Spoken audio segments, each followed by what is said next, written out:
लोग पूछते हैं कई बार कि भगवान का युद्ध कितने दिन तक चला रावण से। उसका उत्तर है यहाँ, रावण माता जानकी जी से कहते हैं कि सुनो सीते, अगर 1 महीना में आपका पति मास दिवस महु कहा ना माना तो मैं मारा भी काढ़ी कृपाना।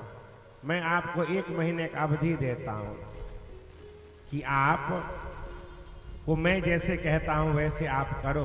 अगर आप ऐसा नहीं करोगी तो मैं अपने कृपान से आपका वध कर दूंगा। यदि महीने भर में अगर आप हमारी कहा नहीं मानते हैं तो। इसके पास जो तलवार है वो कृपान, कल मैंने आपसे बताया था, कृपान उसको कहते हैं जहां पे कृपा की कोई गुंजाइश नहीं हो, दोनों तरफ धार होते हैं, तो इससे मैं आपका वध कर दूंगा। ऐसा कह के रावण को उनकी पत्नी मंदोदरी समझाती है। मंदोदरी की बात रावण नहीं मानता है। मंदोदरी कहती है ये मेरा पति है कि पति के रूप में ये मेरा विपत्ति है। मैं इसको समझाता हूँ, ये हमारी बात ही नहीं मानता है। हनुमान जी महाराज विभीषण जी महाराज के पास जाते हैं और विभीषण जी महाराज से पूछते हैं जानकी माता का पता। विभीषण जी महाराज बताते हैं इनको। विभीषण जी कहते हैं कि मेरे जीवन में बड़ा दुख है, दुष्टों के बीच में मैं बसता हूँ, कैसे जैसे 32 दांतों के बीच में एक जिह्वा रहती है। बोले कैसे? 32 दांतों के बीच में जिह्वा कैसे रहती है? बोले सरकार, मुंह में दांतों का राज हो जाता है जब से जन्म लेता है। कभी भोजन करते वक्त गलती से दांत के बीच में जिह्वा आ जाती है तो ये दांत ऐसे प्रहार करता है जैसे लगता है प्राण निकल जाए। कभी भोजन करते वक्त गलती से दांत के बीच में जिह्वा आ जाती है, सबके साथ होती है, तो कितना दर्द होता है, लगता है प्राण निकल गया। तो हनुमान जी महाराज बोले चिंता नहीं करिए, दांत तो जन्म के साथ ही नहीं आती है। जब बच्चे जन्म लेते हैं, थोड़े बड़े होते हैं, तब दांत होती है। और व्यक्ति जब संसार से जाता है तब तक दांत रहते भी नहीं, टूट जाते हैं।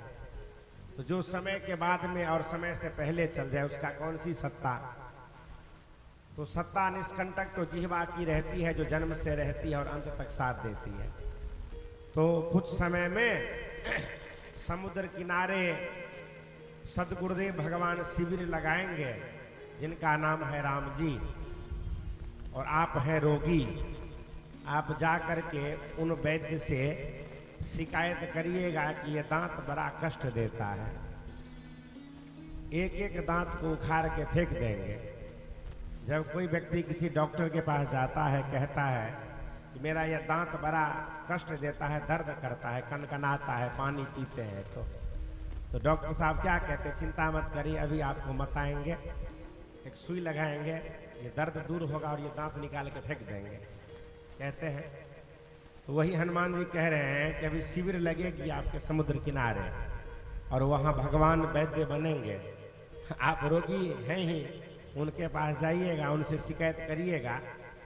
ये जो 32 दांत है इस लंका में, इन एक एक करके सबको उखाड़ के फेंक देंगे और जिह्वा रूपी विभीषण जी जैसे मुंह में है, ऐसे ही इस लंका रूपी भवन में आप निष्कंटक राज करिएगा। और भगवान आशीर्वाद देते हैं कि करे हूँ कल्प भर राज तुम, मोहि सुमरे हूँ मन माही, तो पुनि मम धाम पाई हूँ जहाँ संत सब जाई। आप निष्कंटक राज करना। हे विभीषण जी, आप कल्प भर तक, एक कल्प तक राज करो और अंत में फिर हमारे धाम को आओ। ऐसा आशीर्वाद भगवान से कौन नहीं चाहेगा। करे हूँ कल्प भर राज तुम, मोहि सुमरे हूँ मन माही, और पुनि मम धाम पाई हूँ जहाँ संत सब जाएं। यहाँ एक सुंदर और भाव है, कहीं हम यात्रा करें, कहीं जाएं, तो भगवान को हृदय में धारण करके जाएं। प्रविश नगर कीजे सब काजा, हृदय राखी कौशलपुर राजा। तो गरल कहते हैं जहर को। उस व्यक्ति के लिए अगर कोई रास्ते में जहर भी रखा है तो वो जहर अमृत में बदल जाएगी। गरल सुधा। रिपु कहते हैं दुश्मन को। दुश्मन उसके मित्र के समान उसके साथ व्यवहार करने लगेगा।